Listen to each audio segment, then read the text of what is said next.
Welcome to Casual Friday. Hi, I'm Roxanne Richardson, and this is my weekly Casual Friday podcast. As with all of my videos, if you'd like to jump from one section of the video to the other, there are direct links down in the video description. In addition, you will find down in the description links to books or yarns or websites or whatever it is I'm talking about. If there is a link for it, you will find that down in the video description. This week I have a couple of tidbits that showed up in my feed. I want to talk a little bit about yarn substitutions. I want to show you the progress I've made on a 1940s hat I've been knitting this week, and then I want to show you the progress I've made on my Aran sweater. So let's get started. I had a couple of things that show up in my feed this week. Both of them will have links down in the video description. One of them came from one of you, Sarah, who tweeted at me a link and said, "Have you seen this? Have you talked about this in Casual Fridays?" And I went and looked and I'm like, "No, I have not." It was really interesting. It was an archaeological find from 2011 in Norway. And it's the oldest piece of clothing that has ever been found in Norway. It's from about 1700 years ago. It was found in a glacier, again, back in 2011. The article I'm linking to is from 2018. And in it, they have a little video it has subtitles that talks about the group of people who found the expedition that they were going on this glacier, and you know, the find of the piece of clothing and the realization that it was a complete tunic. It was completely there. And then they went on to reconstruct it using wool and tools and techniques that would have been used at that time. And it was an incredible amount of work. So they said, because one of the questions they had was, why would this have been left behind? Like, what would have caused them to leave it behind? It was obviously something that was worn and used a lot because it had been patched. And when they looked, you know, when you think about the amount of work it would take to acquire the wool, spin it into yarn, weave it into cloth, and then sew it, all using tools from, you know, a couple of thousand years ago. So they had spinners spinning with spindles, and they timed how long it was taking them to spin 50 grams worth of wool, and it was taking each spinner about 11 hours. And they realized this was going to be too expensive.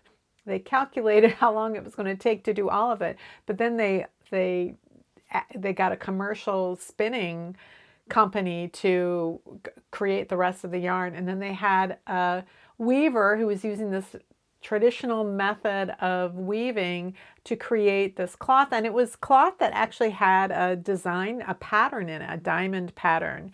And it took her hundreds of hours to weave this fabric. And then it had to be cut out and sewn by hand. So they estimated it took 760 hours to reproduce this tunic. And so the question about why would it have gotten left behind, and it could have been that it was left at a camp and then the people died or got lost or whatever and didn't make it back to the camp. They don't have the answer to that, but clearly something that was that labor intensive to create wouldn't have just been discarded. So that's one of the mysteries, but it's a lucky thing that to have happened because clothing is that old, is so rarely preserved, and it really gave them some insights into it. One of the things that was really interesting was they showed the most ancient sheep in Norway, and they're adorable sheep. And then they took one of the sheep, and then he started hand plucking the wool out. So it wouldn't have been sheared, it would have been plucked out. And then they were talking about the coat of this sheep. It sounds very similar to what an Icelandic sheep has in terms of this outer coat that's waterproof and then this warm downy coat that's underneath. And so, but it was fascinating to see them remove the wool in this way, because I've read about plucking for other animals, and then for certain breeds of sheep, like Shetland sheep, I guess if you hand pluck the neck fleece there, that's the one that's used to be the really fine, softest, highest quality of wool. So that was a really fascinating thing. So I'm leaving the link down and you can go read the article and look at the video. It's really interesting. The second thing that showed up in my feed was an announcement about a project going on at the University of Bristol in England. And it's a project that's being done by a woman working on her PhD in social work, I believe. And it's called Crafting During Coronavirus. And it could be any kind of crafting. But they have a whole, they got all these protocols for maintaining anonymity if you want that, or privacy. The idea is to keep a diary of whatever kind of crafting you are doing, and how you feel before you are crafting, while you're doing it, afterwards. You can send photos and emails so that you're keeping this diary of your crafting, and you can choose whether or not to send photos and what kinds of photos to send. So there are a lot of protocols in there about privacy and that you can read, and you have to sign a consent form and all of that. But I'll leave a link to that as well, because I think it's kind of an interesting project, and it's different than some of the surveys I've seen before where they just ask you things about, in general, how do you feel? Like, this is sort of an ongoing thing. How are you feeling now? How are you feeling now? How are you feeling now?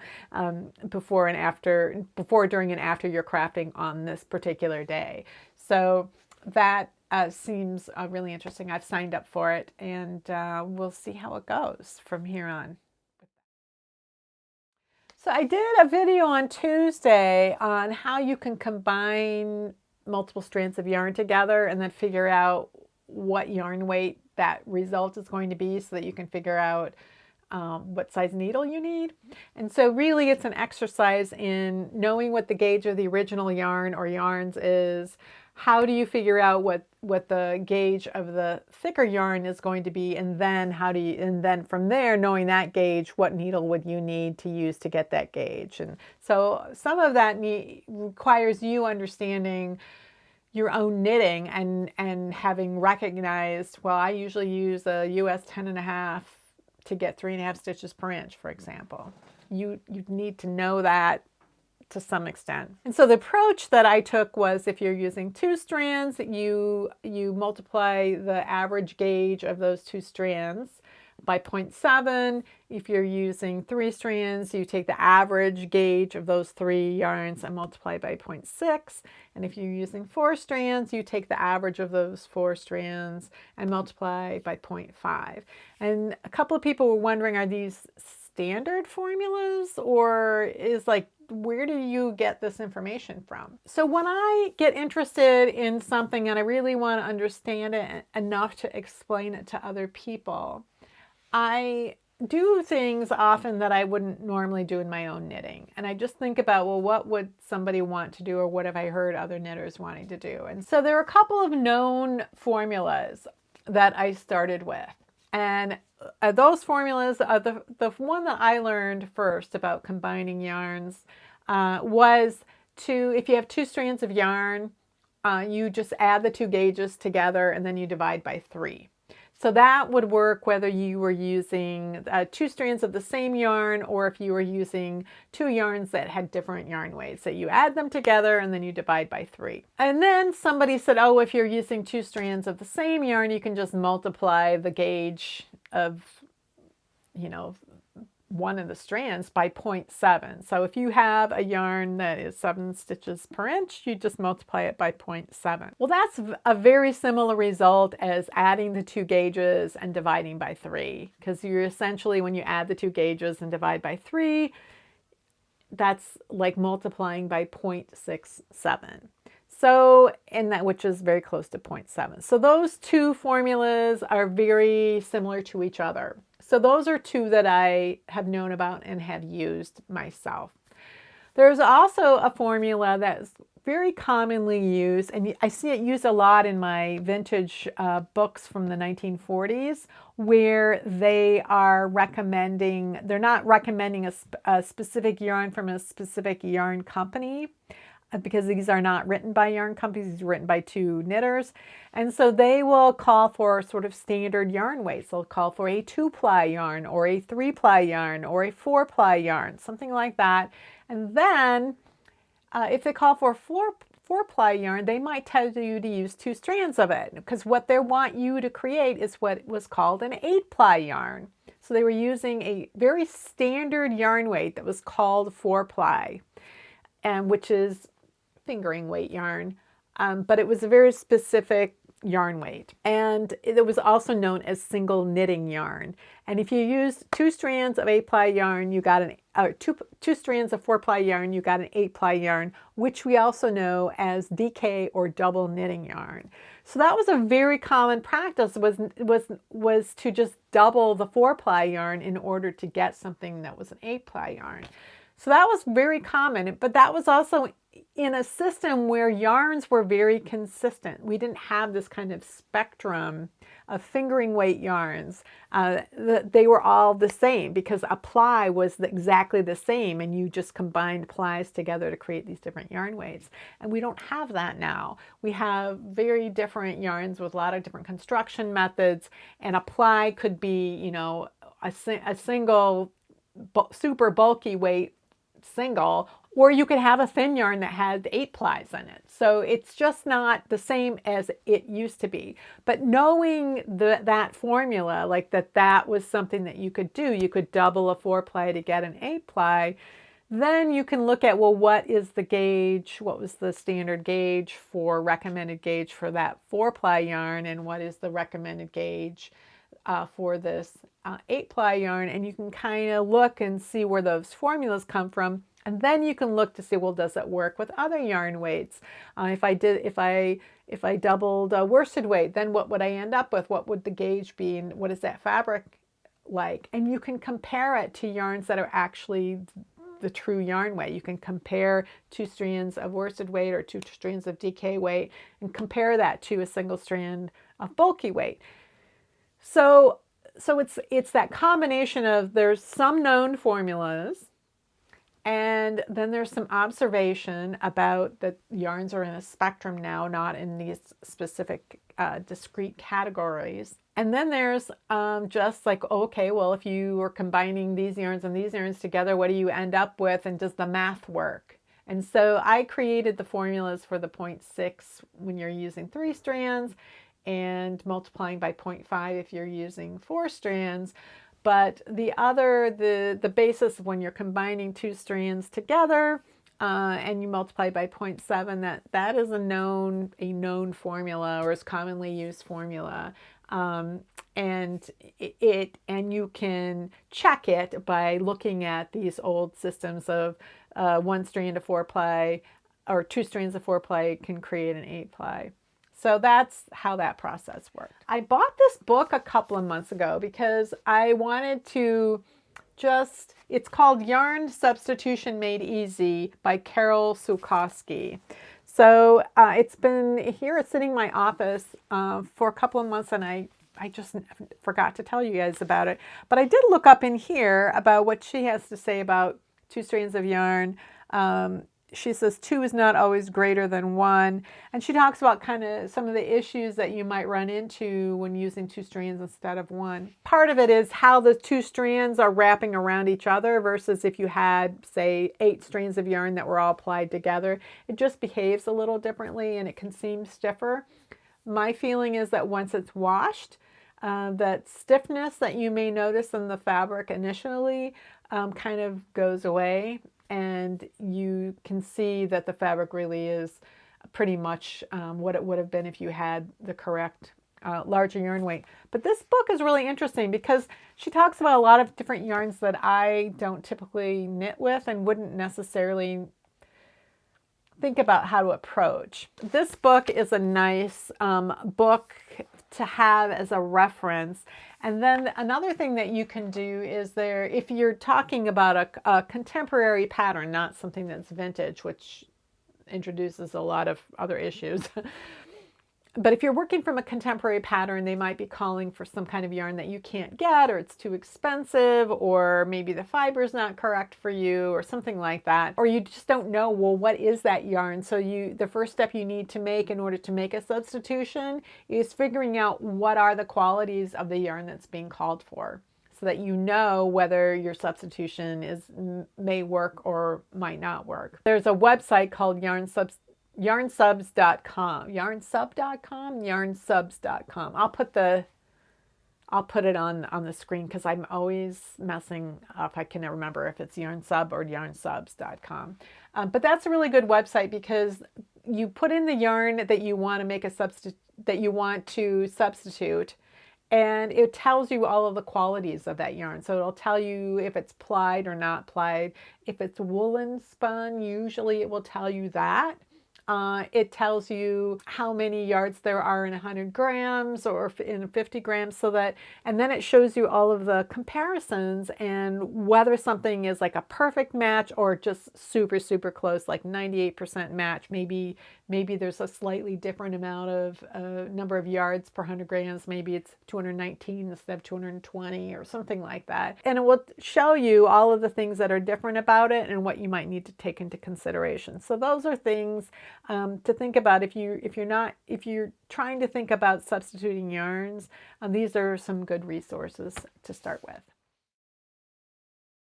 So in the past few weeks, I've been looking for fun, quick little projects to work on in addition to sweater projects and things, so that I can shift from one type of project to another depending on kind of what my mood is that day. And so I've just kind of, queuing up a bunch of different projects. And one of the projects that I was thinking about doing was from Knitting for All, which was published in 1941. And it's a hat that they subtitled "It's Foolish, but It's Fun." And the patterns in this book, they'll provide you the pattern, and then they usually provide options for how to wear this particular thing, either by leaving off the sleeves in a sweater so that you have what I would call a vest, but they call a jerkin, I think. Or in this case, it was a hat that could be knit in a solid color or in stripes, and then it could be worn with this kind of straight part in front with the point at the back, or you could reverse it around, have the point coming down in the front, and then these like ears that kind of point up. They could be kind of flattened or folded up. So they're offering different ways of wearing something, which is a really interesting thing about this book, that every pattern is that way. Like here are all the options for how to accessorize this thing in different ways. So I asked you last week, should I knit this in a solid color or should I knit it in the striping pattern? And the original striping pattern, which you can't tell from black and white, but they tell you in the book, the original colors were maroon, lime green, and gray. So I was able to figure out that the gray that they used was lighter than the lime green. So in terms of darknesses, it was maroon, lime green, and then gray. Well, I don't have a light gray. Didn't have a light gray, but and it called for a 4-ply yarn, fingering weight, and I had a dark red. I had kind of a spring green, and then I had a darker gray. And so those were the three colors I had if I wanted to try to do something similar to the original. It was really, the vote was overwhelming. Everybody was like, do the stripes, do the stripes, do the stripes. So I did the stripes. It's not finished yet. I did all the knitting. Now I'm in the finishing work. It kind of looks like a kite. You can see it looks like this. And on this side, you can see I've got these little flaps, and that's because I have folded it up. Let me show you a picture of what it looked like when I was knitting it in progress. Basically, you're creating this thing that looks like a long arrowhead like that. So the cast on edge is this outer long edge where this red stripe is. And what you do in order to make the hat is that you fold. So you can see, like, this is what it looks like. So both ends pointed out. And then this was at the very end. I had, just a few stitches that I decreased down to 1. So this red edge that boomerangs around was the cast on edge. There were 286 stitches that you have to cast on, and then every row is garter stitch, and you decrease the first 2 stitches of the row, and then when you get to the middle, you have 2 knit 2 togethers right in the middle, and then at the very end of the row you do another knit 2 together. So you're decreasing by 4 stitches every row until you're down to 6 stitches, and then you do 3 knit 2 togethers to get 3 stitches, and then you just work the final 3 stitches together as one. So you need a multiple of 4 stitches plus 2 so that you end up with 6 at the end that you can decrease down. So that's a really long cast on edge, and 286 stitches is a lot to cast on and keep track of. And I did it. There was no problem. The problem I had was getting to the center and doing the knit 2 together correctly. You know, I wasn't using as many markers as I should. I was just confident that I could count my way through this, and things were not. And after I was working the first few rows, I'm like, I do not have the same number of stitches in each half. Ugh. And so I ripped it all out, I cast it all on again. I put, markers every 50 stitches to make sure that I had exactly the right number of stitches. And then I counted again to get to the very center, and then counted from each end to make sure I had it probably took me 2 hours to really get set up, because when I started the first time, worked a couple of rows and it didn't work out. So it probably took me a couple hours to just get cast on and establish the first row. And this is one of the rare situations in which I actually had a marker on the needle. A lot of times if I need a marker, I'll just put it in the fabric below. But because I was decreasing at the center on both sides of the work, I couldn't necessarily see the marker hanging if it was on the side facing away from me. So I've actually found a tiny little marker and put it on so that I could work, knit 2 together right before the marker and knit 2 together after the marker. So once I got established, I didn't make any mistakes, but, well, I did make one mistake. The mistake I made, which I realized when I was, partway into it, was it was calling for this 4-ply yarn, fingering weight yarn, worked at 7 stitches per inch. And I had just, in the previous week, bought some fingering or received some fingering weight yarn in the mail and had done some gauge swatches with different needle sizes to see what I would need to use to get 7 stitches per inch. Because usually when I'm knitting with fingering weight yarn, I'm knitting at a really firm gauge on smaller needles for socks. So I wasn't really sure what needle I needed to get the recommended gauge.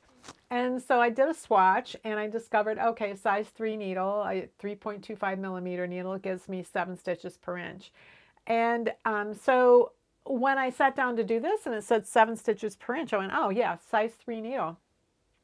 I spent those 2 hours getting the cast on, and I got several rows into it when I realized that 7 stitches per inch that I get on size 3 is when I'm working in stockinette, and that my continental knitting style, there's something different about it, that when I knit garter stitch, which it's something really common for a lot of people, that my garter stitch is a little looser or a little wider than my stockinette, and that's because, garter stitch kind of compresses this way, and I think causes the stitches to widen that way. And so it's really common. For some reason, I don't have as much of that effect when I am knitting with straight needles and throwing using my English method. The gauges are much, much closer. But I was knitting continental and I was knitting garter stitch, and I realized, oh my God, this is going to be too big. And then I thought, this is a ridiculous 1940s hat that I'm pretty much just knitting for a joke. So it doesn't matter if it's going to be too big. I was not going to rip it out and start over again with a smaller needle. So I just kept going. So I've got all the knitting done on this, and now, now you have to fold the cast on edges over themselves to the point. And then what you do is they call it double crochet, but it's in the UK, it's UK terminology. So the US, it's single crochet. So what you're supposed to do is a single crochet through the 2 layers all the way along here. And that is what creates, that's what ends up being the little ears on the top. And when you do that, when you've sealed these cast-on edges together, then you end up with this hole in the center. And this is the part that you actually wear on your head. Like that's the part that becomes the opening for the head. And you again, they call it double crochet in the UK, single crochet in the US. Single crochet, I don't know if it's 2 or 3 rounds all the way around with the red color, and to get a good fit. So I think I can use this as a way to tighten it up a little bit. And also it's just sitting on my head. It's not like a stocking cap that has to come down over my ears and stretch to fit. So I'm not terribly concerned. The only thing I worry about a little bit is if the fabric might be a little bit loose and so that the ears will be floppy. But again, it's mostly just to go through the process and see what this is like, because when I was reading the directions, I could not understand what was going on. So with how this was going to be folded up. So this has been fun, and I should have this done sometime this week with the crochet bits. One more thing about this project is, like all my projects, I created a spreadsheet when I was getting ready to start. And I talk about this a lot, about my spreadsheets, and sometimes people are really curious, like, well, how do you do them? How do you put them together? And I did do a video like a year and a half ago that showed different ways that I use spreadsheets, and I had examples of them to show sort of the evolution of how I started using them and then how they've evolved and the kind of things I use them for today. So sometimes people are really curious about that, and then other times people are like, that just sounds horrible. Knitting is supposed to be fun. You know, why would that just sound like the worst thing ever? And if you hate spreadsheets, then yes, it would be the worst thing ever. In the same way that the worst thing I can think of in terms of knitting socks would be to knit 2 at a time, toe up with the 2 circulars method. But you might love that. So that's why we have choices in knitting, is because we can do the thing that works well for us. And for me, using a spreadsheet is a way to kind of keep track of what row I'm on without having to do it on a piece of paper and keeping track of that piece of paper.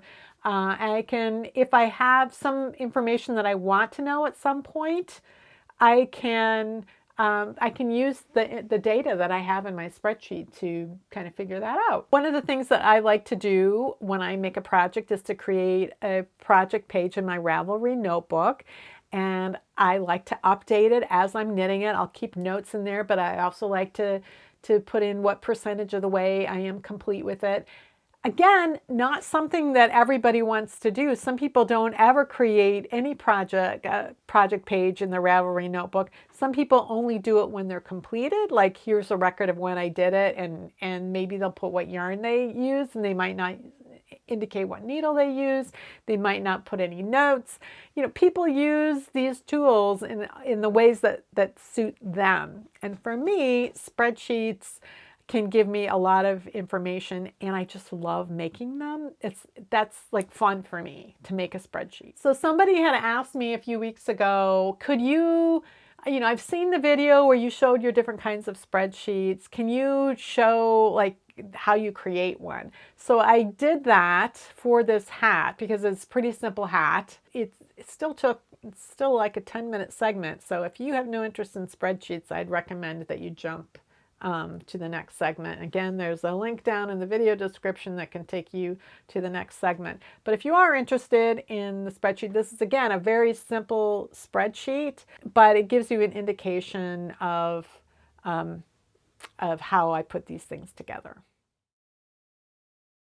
So what I do is I go through the instructions and create the spreadsheet for that. So the first instruction is to cast on 286 stitches, and that's So this is the number of stitches. This is the number of rows that this action occurs in. This is resulting, so total, and this is the running total. So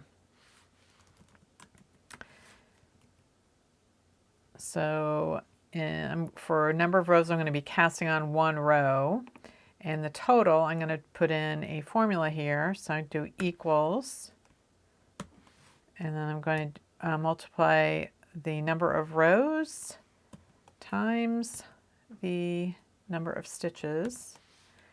And so that formula appears in that cell, and now it's going to calculate it. So if I highlight this, there's that little dot in the corner, and I can copy this formula down like this. And what this means is right now this total is multiplying the cell to the left and by the cell to the left. So C2, B2 times C2 is recording, but in this cell right here, it's going to multiply what's in these two cells, and there's nothing in there yet. So, and the running total for the first row, it's just the same as whatever that row was. For subsequent rows, I'm going to add the total from the cell above to what is totaled in the cell to the left. So equals this cell above plus the cell to the left. And again, I can drag this corner all the way down. You're not seeing anything different in here yet because I haven't filled any of this in. So what the instructions are telling me to do is for the first row, I'm going to knit 2 together, then I'm going to knit 139 stitches, and then I'm going to knit 2 together, and then knit 2 together, knit 139, and knit 2 together. What's really going on is that I'm knitting the first 2 stitches of the row together, the last 2 stitches of the row together, and then in the center 4 stitches are going to be 2 sets of knit 2 together. Ultimately, what's going on in that first decrease, which I'm going to call decrease number 1, is that I'm reducing the stitch count by 4 stitches. So I can say that the number of stitches I'm going to have in this row is the same as the row previous, but I'm going to subtract 4 stitches. And for this particular pattern, I'm decreasing every single row, so I'm only going to have that number of stitches for one row. This decreasing is going to keep happening until there are only 6 stitches remaining. So because this cell right here is 4 stitches less than the one above, I can copy this down until it turns into just being 6 stitches. So I can keep going, whoops, keep pulling this down.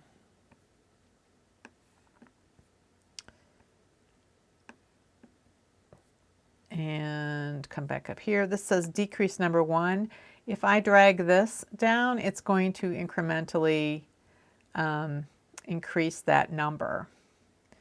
Decrease number, whatever. So I can see total number. So this is decrease row number 70, and I have 6 stitches. And then at the very end, what I have to do is to knit 2 together 3 times.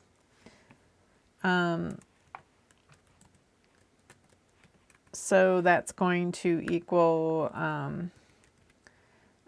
3 stitches. And then I think you just work them all together. Knit 3 together. I'm going to end up with 1 stitch then. So up here, this is going to be 1. If I try dragging this down, it's going to increase it. So that's not what I want to do. So instead, I want to just copy what's in this cell and paste it to all of the other, all of the other cells. I'll try that again. First, let me delete these. Delete that. Copy this. Okay, and I'm just using a keyboard command V to paste. These are very common computer keyboard commands. So these two formulas I can actually drag both of them down together and it will calculate. And so what I'm doing is, you know, because it's one row, every time this total for this section is the same as the number of stitches, this isn't doing a whole lot in this particular pattern. But the running total shows you how quickly the stitches are adding up, and then as you get further along, they add up more slowly because the number of stitches is going down. So the total number of stitches that I have for this pattern, for the knitting part, is 10,370. So if I wanted to do something like calculate the percentage done for each of these, what I tend to do is find that total right here, and then I give this cell a name. I call it total stitches. So this is LibreOffice. So I'm going into managing my names, and I'm going to add one, and the one I'm adding is called total stitches. And now I can just use that name instead of this particular cell number. So I can say, what is this number running total divided by the total stitches? And then I can also tell it to turn it into a percentage. So I can just drag this down, and now it's going to always it's going to divide this by total stitches rather than something that's, so you can see how quickly you can be done just on like the 10th row. You can be 28% of the way done, but on the 20th row you're about 50% done, and on the 30th row you're 67% done. On the 40th, so every 10 rows, it's just you're not getting that much more because the rows are getting shorter and shorter.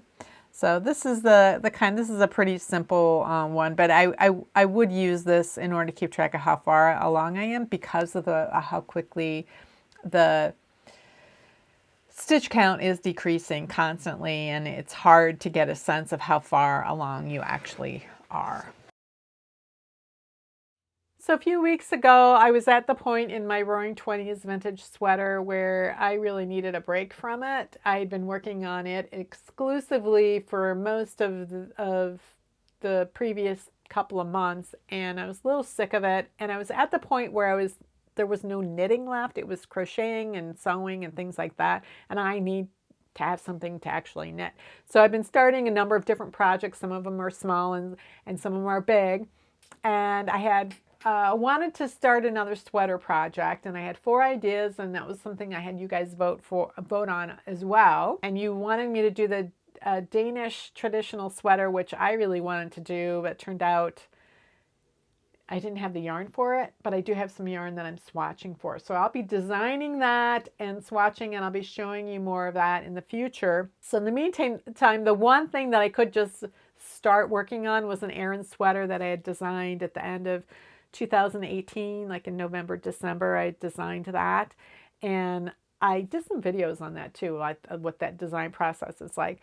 Well, I knit the first ball of yarn, and then I realized, I thought to myself, oh no, I used a bigger needle than I had intended to for both the final gauge swatching and for that knitting that initial first ball. And I was like, oh, I'm gonna have to start over, and I just put it to the side. And that was when I discovered vintage sweaters, and that's what I've been doing since. So I had that sweater on the needles. I hadn't ripped it out.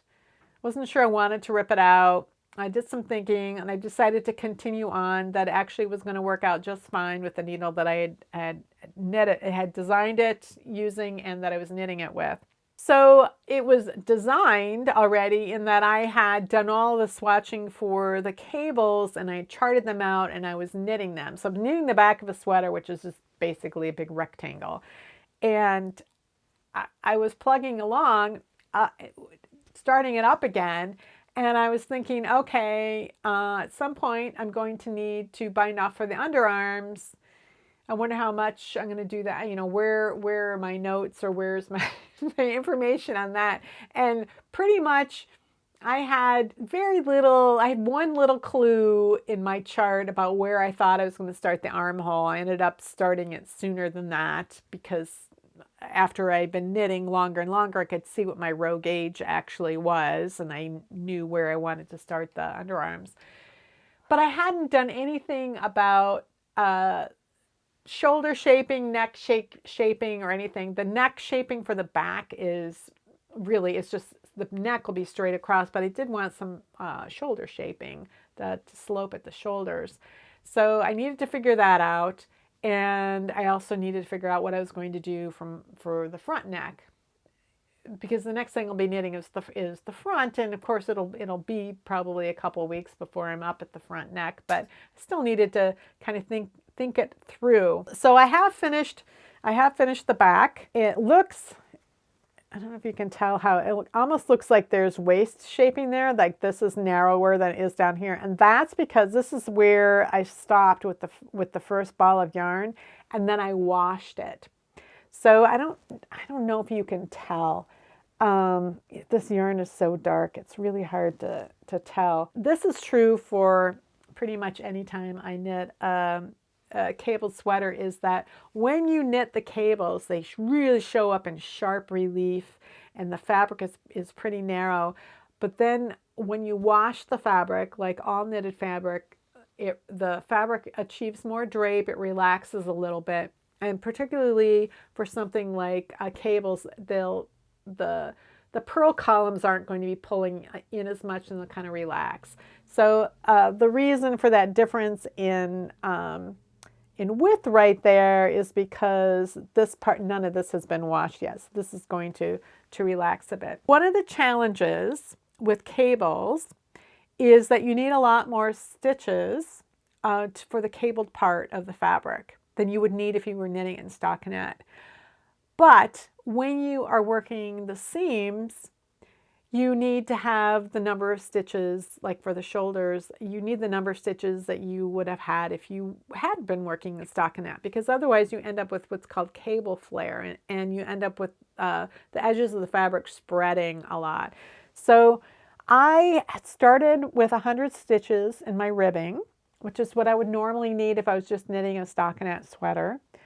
But because the cables are pulling in so much, I needed to increase by 20 stitches when I shifted from the ribbing to the cabled section. So that meant that when I got up to the shoulders and the neck, I was going to need to eliminate about 20 stitches. It didn't matter to me if I eliminated exactly 20.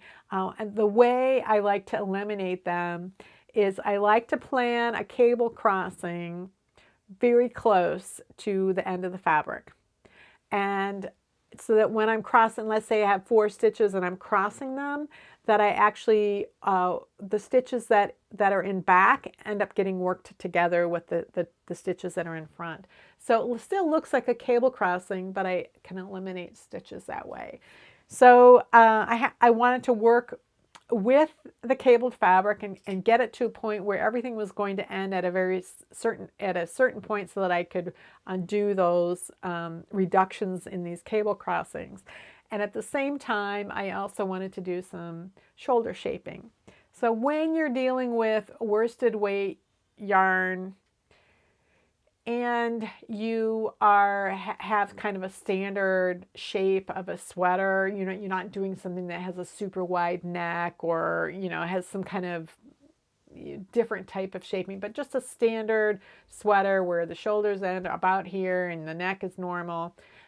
Those shoulders usually with worsted weight yarn are kind of divided into thirds, and you can either do bind off the, you know, from the shoulder end, bind off a third of the stitches, and then work all the way across, and then when you come back to the beginning of the outermost edge again, you bind off. So you can do bind offs in 3 increments, or you can do short rows. And again, There's some tricks when you're working with cabled fabric and doing short rows, because if there are cable crossings that are going on while you're still working short rows, you want to make sure things don't get screwed up. So I like to make sure that when I'm doing a short row turn, that I'm doing it at a place that's in the purl columns between a particular cable pattern. So, and then I can just do a regular wrap and turn short row and not pick it up later, because that, if you wrap a stitch that looks like that's a purl on the right side of the fabric, you can't see that wrap. I divided up into rough thirds, and I also did decreases while I was working through all of this. And so I still have live stitches on the needle, and I'll do 3 needle bind off to join the shoulders later. I chart everything in charting software. I use a program called Stitch Mastery.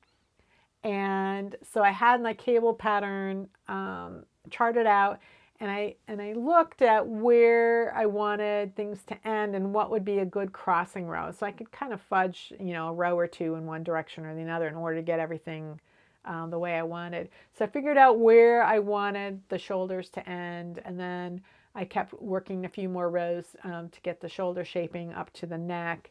And then I took that shape and I used it to plan out the front of the neck as well, so that I could kind of figure out how I was going to do that when it's time to do that. So I kind of color code everything and plan it out so that I can make sure that I know when I'm decreasing and when I'm crossing cables and when I'm doing short rows.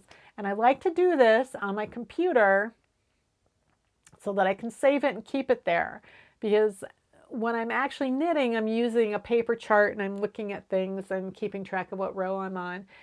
But that piece of paper is going to be lost. When I'm working the front of the sweater and I come across that piece of paper on my desk, I'm like, oh, I don't need this anymore. I'm going to throw it away. So I need to have this kind of record on my computer so that I can come back to it later. Well, that's it for this week's Casual Friday. If you have any comments or questions about today's video or suggestions for videos you'd like to see in the future, you can leave those down in the comments below or join the discussion in my Ravelry group, Rox Rocks. Thanks for watching, and I'll see you next week.